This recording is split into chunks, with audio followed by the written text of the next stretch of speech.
અમે જો નીતા ભાભી મારી જગ્યાએ એન્કરિંગ કરશે નીતા ભાભી. શું કર્યું નીતા ભાભી, તમે કહી શકો છો શું કર્યું તમે? કઈ નહીં, અમારે હે ને ઘરમાં આજે બહુ તડકો આવે છે, કેમ કે અમારો લીમડો કપાઈ ગયો છે. હા, અમારે જે આ લીમડો હતો એ વાવાઝોડાની પરિસ્થિતિ થઈ ત્યારે થોડું અઘરું હતું અને અમે એને હોરવાનો હતો, પણ હમણાં લાઈફમાં કંઈ કારણોસર નહોતો હોરાતો, તો આજે ભાઈ લીમડો હોરી દીધો છે, જોઈ શકો. અને મારા મમ્મી ભરી રહ્યા છે કચરો. આવા ટોટલ આ ટબ ભર્યા એવા 5 ટબ તો ખાલી ઘર ઉપરથી, ઓલા ભાભીના ઘર ઉપરથી 5 ટબ તો આવા ખાલી કરીને કચરા પેટી નાખીને આવ્યા. અને હવે આ છે લાસ્ટ પેટી, આ કચરાની લાસ્ટ પેટી. શું ભાભી તમે બી યાર, બિચારા છોકરા. તો આ લીમડો કાપી નાખે છે. હવે શું ફાયદો થશે લીમડો કાપવાનો? પહેલાં તો વાવાઝોડો આ ડર નહીં લાગે. બીજું નો ડાઉટ કે હવે છાંયડો એટલો બધો નહીં આવે જેટલો આવતો હતો એ સામાન્ય. પણ આ નાગપત્તી ઝાડ હતું ને ત્યાં અમારે ફૂલ નહોતા આવતા, સૂર્યપ્રકાશ નહોતો અડતો હતો. તો હવે એક પ્લસ પોઈન્ટ એ થશે કે અહીંયા મજાના ફૂલ આવશે. એવું બધાનું તમને બતાવી વિડીયોમાં. એ કેમ છે? આવતો રે ને. તો અને આ જે લીમડો છે એની લીંબોડીઓ કેવી આવે ખબર? બોરા જેવી. જો તમને લોકોને બતાવ, અહીં આપણે મમ્મી બોલશે ચાલશે. જો આવી બોરા જેવી છે આને, હે નહીં ભાભી? એમ થાય બોરા છે. હા, બોરા જ છે. તો ભાભી લીમડો કાપી નાખ્યો છે, શું ફાયદો થશે? કઈ મચ્છર નહીં આવે, મચ્છર નહીં આવે. પછી તડકાની હવા ઉજાસ સારી રહે છે અમારે. હવા ઉજાસ ભાઈ સારી રહેશે. સરસ. જો અત્યારે જ કેટલો સરસ તડકો છે, પવન બી આવે છે. હા, તો તડકો ને પવન આવે, પણ આ સાયો બી જતો રહ્યો અમારે, પણ આમાં સાયો જતો રહ્યો. ઉનાળામાં થોડીક તકલીફ પડશે ગરમીની. તો એ વસ્તુ ભાઈ એક ફાયદો થાય તો એકને નુકસાન બી થાય. તો ભાઈ તડકો એ તો એ છે, જોવા જેવું છે. બધું તો ના જ મળે, બધું ના મળે. છાંયડો નહીં આવો, બીજું કે ઓક્સિજન જે ઝાડવા એટલે જ આપણે વાવીએ જેથી એ કાર્બન ડાયોક્સાઇડ એ જ નહીં યાર, હું તો ભણતી હતી ત્યારે ખબર, અત્યારે ખબર ઓક્સિજન છોડે તો એનાથી ફાયદો થાય ને ભાભી. તો તમે બંગલે જઈને આવતા રહ્યા? કેરી આવી 12 વાગ્યાની આવી. કેમ આજે વહેલા આવી ગયા? 12 વાગે અમને કામ ઓછા તો કરી જાય. હા, કામ ઓછા કરી નાખ્યા. અમે ભાભીએ નોકરી ઓધાયા. ક્યાં કોઈ ધ્યાનમાં નોકરી હોય તો કહેજો. બધું ઘરનું કામ સારી હોય એવી કહેજો. 10 વાગે જવાની હોય એવી. સવારમાં તો મને કામનો બહુ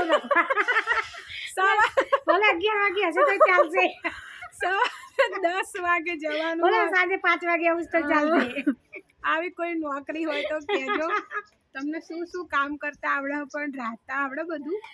રસોઈ આવડે, પણ રસોઈ નહીં કરવી તો શું ખોટી ભાઈ રસોઈ કરે કે ભાઈ તું અંદર જઈને કપડા પહેરીએ ચડી પહેરી તો એક તો રસોઈ કરીએ પછી એમ કે આ બને ને આપો ભાઈ કંટાળી જઈએ. ફેસિલિટી બધી જોશે એમને, તો રસોઈના નખરા નહીં સહન કરે. કઈ વાંધો નહીં, ઝાપટ ઝુપટ એ બધું કરીશું અમે. ઝાપટ ઝુપટ બીજું બધું ઘરની સાફ સફાઈ બધી એ કરીશું. ઓલમ સોલ બધું એમને કામ કરતા આવડે. 11 વાગે પીનો 10 થી હવે આયા 11. મુજ વિચારમાં પડી ટાઈમ કયો ગોતવો માંડ્યો. એ લોકો કે આપણે નોકરી નહીં કરીએ એના ઘરે જઈને હોઈ જાઓ. તો નોકરી તો કરવી પડે. આરામથી 10-11 વાગે બોલાવો ને વહેલા ઘરે મોકલી દે. વહેલા નહીં આવું, 5 વાગે આવીશ તો 5 વાગે 5 વાગે આવશે એવું ચાલશે. રાંધવાનું કામ તો આખા ગામનું જોર આવે એટલે એ થોડું જોર આવશે. મમ્મી તો 24 કલાક નોકરી ચાલુ હોય ને મમ્મી. ગરમી ના રંધા તો આપણા ડોક્ટી મમ્મી કેટલા ટપ કચરો નાખીને 10 ટપ ભરેલામાં મમ્મી કચરો નાખીને તો જો મામો આટલું મોટું ટપ, અને અહીંયા ઘર ઉપરથી તો ટોટલ 5 ટપ આખા છલોછલ ભરીને ઝાડવાનો જ ખાલી કચરો હતો, જેમાં બધું મતલબ સૂકા પત્તા હતા ઉપર ને નીચે જે આ લીમડો કાપ્યો એના લીલા પત્તા. તો મકઈ બાંધવાની રહી ગઈ છે, હવે બાંધીશ. ખિસકોલી એક જ દિવસમાં મકઈ પતાવી નાખ્યો. રાખતી જ નહીં, એક જ મકાઈ ખાય? દિવસમાં પતાવી નાખો. ખિસકોલીને તો મકાઈ ભાવે જ ને બકા. હા તો કાલે વાંદરાઓને મકાઈ ખવડાવી હતી, હવે ખિસકોલીની મકાઈ બાંધીશું. અને ગરમી તો લાગે છે, આમ 2 દાડા વાવાઝોડામાં ને વાવાઝોડામાં તો બાપા તો મારે તો બીપી ઘટી જાય વાવાઝોડાનું વિચારીને. મને તો ટેન્શન થઈ જાય વાવાઝોડાનું. આખા ગામની ધૂળ કરી વાવાઝોડાએ ઘરમાં કેટલી વાર કચરા વાળવા પડ્યા. ચૈત્ર નવરાત્રી મંદિર સાફ કર્યું હતું, એ ભરાઈ ગયું. મારે અમારે ઘર સાફ કરવા પડશે. પાછું બધું ઝાપડ ઝુપડ ને બધું પાછું કરવું પડે. ડબલ મહેનત થઈ અમારા. ડબલ મહેનત થઈ આ વખત તો વાવાઝોડામાં. તારે નાની આજે છે આ બોરા જેવી છે, લીંબોડીઓ છે બોરા જેવી. આ બેન થઈ ગઈ, એક ડબલે પાણી ઠંડુ વેડ્યું એમાં. એ બેન તો હાવ ટાઢા છે. સુઈ ગયા એ બેન તો એટલા ટાઢા છે કે ડબલું પાણી નથી વેડી એટલે આવી ગરમીનું એને ગરમ પાણીથી જોઈએ છે ને આવા તો હે અલ્યા તમે ગરમ પાણીથી નાયા? આમ જો ઠઠડેરી આવી. અલ્યા લૂ લાગી જશે. ગરમ પાણીથી નાવો તમે? એ તો ગરમ પાણી જ ના થાય કાંઈ. લૂ લાગી નહીં જાય ના તો ના ઠંડા નવાય ગરમ પાણીથી આ ગરમી. જો આ નાય તો ઠઠડેરી. જો ડોસી થઈ ડોસી. ઠંડી લાગે તો ડોસી થઈ ઠંડા ડોસી. પાણીથી ના. હવે શિખર હરેશભાઈ બધું ચૂઈ. અરે બંધ થાવ, વિડિયો ચાલુ છે.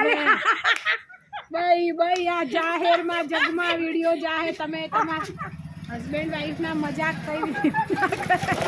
હરેશભાઈ એમના ઘેરથી છે, તમારા ભાઈ છે હરેશભાઈ અમારા, એમના હસબન્ડ છે.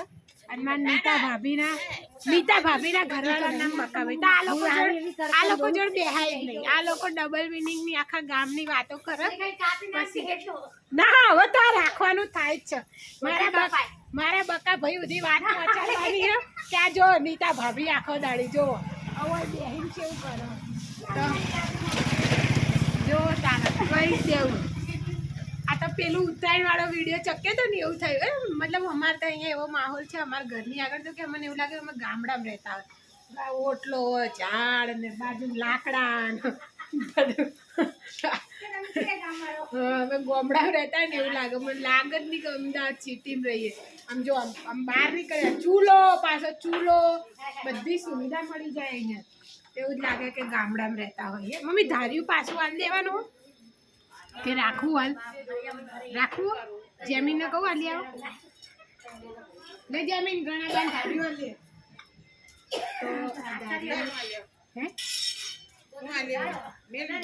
તો આ લાકડા કાપવાનું ધાર્યું છે, જેનાથી આ ઝાડવાને કાપ્યા. ઘણા બારનું ધાર્યું છે. તો આ હવે તો તૂટીને આટલું બચ્યું હવે એમને. અને હવે તો ઝાડ કાપવાના ઓર્ડર ને બધું ક્યાં, હવે તો સરકાર જાતે જ બધું ઝાડ રોડ ઉપરના હોરી લેતા હોય. એટલે એ જે લોકો ઝાડ નહીં કાપતા એમનો રોજગાર હવે એ બાબત લઈને ચાલતો નહીં હોતો. અમને પહેલાં હતું તો હવે તો નહીં, હવે તો નહીં ચાલતું હતું એમાં કામ. એટલે કામ ધીમે ધીમે બધા બંધ થઈ ગયા. પહેલાં તો મારી મમ્મી પોતે લીમડા ઉપર ચડી જતી, ઝાડ કાપી નાખતી બોલ આખા. તો એની શરીર વધી ગઈ. ઓલું એક ડાળું કાપતી હતી ને મને ગભરામણ થતી હતી. હું પોતે ઘર ઉપર ચડી હતી અને બધા અમે આખા ટપ ને ટપ ભરીને કચરો જે ભરીને જમીનને આપ્યો. જમીન જઈને બધો નાખ્યો કચરા પેટીમાં. આખા ગામનો પાંદડા કચરો તો બહુ વધારે યાર આવતો તડકો આવે. હવે શું કે અમારે આટલા સુધી હવે તમારું ઓસરીમાં બી અજવાળું આવે. આટલું બધું અજવાળું નહોતું આવતું પહેલાં, પણ હવે સીધો તડકો પડે એના લીધે થઈ અજવાળું આવે. હવે લીમડો પાછો ક્યારે પગરશે છેક વાર ચોમાસામાં યા ફીર. શું કે હવે તો પાન ખર આવશે ને એટલે જોઈશું. બાકી પાનખર જતા રહ્યું મમ્મી, તો આપણે પાનખર નહોતું આવ્યું એમ. આ તો અમાર લીમડો હો બાપા, કઈ વાત ના કહેવાય હોય. તો હવે ચૈત્ર મહિનાની સાતમના ચડાવીશું ધજા માની ના. તો એની માટે બી હજી તો કંઈ તૈયારી નહીં કરી. આજે થઈ તીજ. આજે ત્રીજું નોરતું થયું ને હે ભાભી? ત્રીજું નોરતું થયું, ત્રીજું નોરતું થયું આજે. એટલે હવે જલ્દી આવશે. માતાજીના દિવસો ચાલી રહ્યા છે. આવશે સાતમ, કુળદેવીની આવશે આઠમ, અને પછી અમે ધજા લેવા જઈશું અને પછી ધજા ચડાવશું.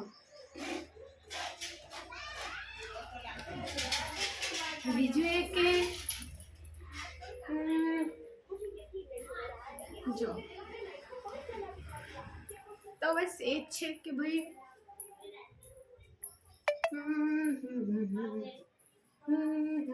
મારું ઘર કોઈ દિવસ મેં આટલું ધ્યાનથી મારું ઘર નહોતું જોયું, 1 વર્ષ થઈ ગયું બનાવીએ, પણ હમણાં હું ઘરે છું ને તો હું જોઉં છું મારા ઘરમાં બધે આ તે કે મેં કેટલું મતલબ હું આ કરી શકું એમ મેં કરી બતાવ્યું. તો મને એ હરખ છે આ બહુ જ કે મેં આ ઘર બનાવી દીધું, પણ એક થોડી મિસ્ટેક કરી છે. એ તો મિસ્ટેકની મિસ્ટેક રહેવાની જ, એ સુધારીશું, બહુ જલ્દી સુધારીશું હવે. પણ એમ કે થઈ ગયું છે એ થઈ ગયું છે. અને અમે બનાવી હતી આજે ખીચડી. જો મારી મમ્મીએ બનાવી હતી સાદી ખીચડી હળદરવાળી. હવે મારી મમ્મી આવે તો ચા પીવા મળે. ચા પીવાનું મન થયું તો મેં થોડાક બદલાવ લાવ્યા. આ જે તૈયાર થવાનું જે અમારું શોકેસ આ વાળું હતું ને એ અહીંયા પડ્યું હતું પહેલાં, અહીંયા ખૂણામાં. તો અહીંયાથી હું એમને તિજોરી જોડે લાવી દીધું. મતલબ જે આ બાજુ 2 તિજોરીઓ પડી છે અમારી, આ જોઈ શકો આખી, ત્યાં મેં એને આ તરફ લાવી દીધું તૈયાર થવાનું શોકેસ. કારણ કે શું થતું હતું ખબર, અગર હું અહીંયા તૈયાર થતી હતી ને, અહીંયા તૈયાર થવામાં પડ્યું હતું તો અહીંયા બેસીને કંઈ ઓળે તો આ રસ્તો રોકાઈ જતો હતો.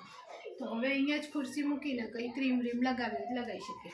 બાકી આ જે ખાટલો મૂકવાની થોડી તકલીફ છે અમારે કે ભાઈ આ ખાટલો ક્યાં મૂકવો, કારણ કે આ જે ખૂણો છે ત્યાં છબી લગાવી મેં, જેથી હું સવારે ઉઠું તો મને માતાજીને દર્શન થાય. હવે અહીંયા જગ્યા છે પણ ત્યાં ઓલરેડી આ અમે ખુરશીઓ મૂકીએ, 5 ખુરશીઓ છે ને એની પર કપડાં વપડાં મૂકીએ અને આ ગોદડા. બરાબર, તો ઘર નાનું પડે. સામાન વધી ગયો છે, બીજું કંઈ નહીં. મારે હવે ખાટલો એવો લાવો છે એકદમ સીધો હોય, મતલબ વચ્ચે ઢાળ ના હોય ને, એકદમ સીધો ખાટલો હોય એવો ખાટલો લાવો. કારણ કે મને આમ આ ખાટલામાં કમર દુખાય હમણાંથી. તો હું એક ખાટલો મારી મમ્મીની વાત તો કરી, હવે થોડા ટાઈમમાં ખાટલો લાવીશું.